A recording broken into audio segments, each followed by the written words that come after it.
चलिए दोस्तों, चलते हैं भारत के भ्रमण पर। और आज हम चलेंगे दिलवालों की मतवाली दिल्ली। भारतीय इतिहास में हमेशा से ही दिल्ली का विशेष महत्व रहा है, क्योंकि कहते हैं जिसने दिल्ली पे राज किया उसने संपूर्ण भारत पे राज किया।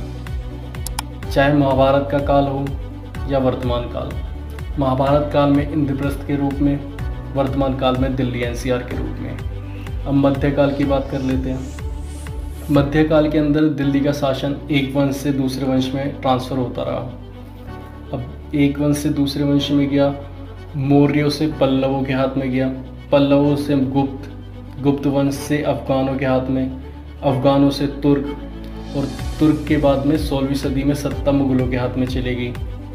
16वीं सदी में जब मुग़लों के हाथ में सत्ता चली गई तो 300 वर्षों तक उन्हीं के पास बनी रही और उन्होंने 300 वर्षों तक संपूर्ण भारत पर राज किया।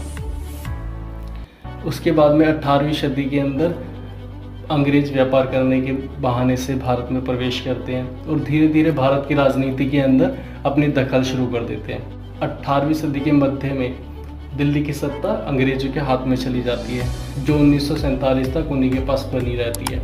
1947 में जब भारत आज़ाद होता है तो स्वतंत्र भारत की राजधानी बनती है दिल्ली। जैसे कि आप जानते हैं, भारत की राजधानी दिल्ली है तो संभवतः पूरे भारत का प्रशासन यहीं से नियंत्रित होगा। इसलिए दिल्ली में ही संसद भवन है, राष्ट्रपति भवन है, प्रधानमंत्री आवास है, सेना मुख्यालय है, अन्य प्रतिष्ठित भवन भी यहीं हैं। एक बात और, दिल्ली हमेशा से सभी शासकों के लिए महत्वपूर्ण रही, क्योंकि मेरा व्यक्तिगत मानना यह है, दिल्ली संपूर्ण भारत को स्थल मार्ग और वायु मार्ग दोनों से जोड़ती है। अब दिल्ली की भौगोलिक स्थिति के बारे में बात कर लेते हैं। तो यह भारत के उत्तर में स्थित है।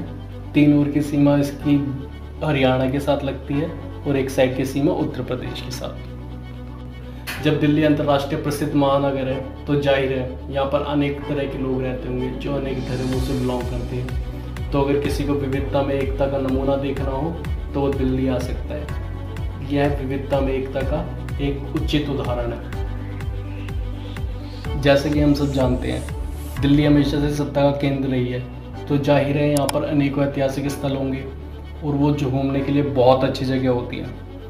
साथ में यहाँ पर धार्मिक स्थल, shopping sites, eating outs, reputed colleges, universities, museum से याद आया, दिल्ली के अंदर विश्व का सबसे बड़ा टॉयलेट म्यूज़ियम है। साथ ही दिल्ली में कला और संस्कृति से जुड़े हुए अनेकों कार्यक्रम अलग अलग स्थानों पे होते रहते हैं। सिर्फ इतना ही नहीं, पूरे एशिया की सबसे बड़ी फल और सब्जी की मंडी दिल्ली में स्थित है।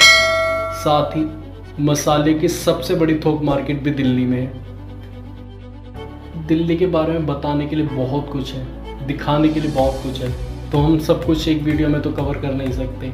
इसलिए हमने यह निर्णय किया है, हम दिल्ली के प्रत्येक स्थान के बारे में, प्रत्येक ऐतिहासिक स्थल के बारे में, इतिहास से वर्तमान तक सभी कुछ व्यवस्थित रूप में विस्तार से आने वाली वीडियो में आपके साथ में साझा करेंगे। हमारे साथ जुड़े रहें और अब देखिए दिल्ली के कुछ स्थानों की झलक।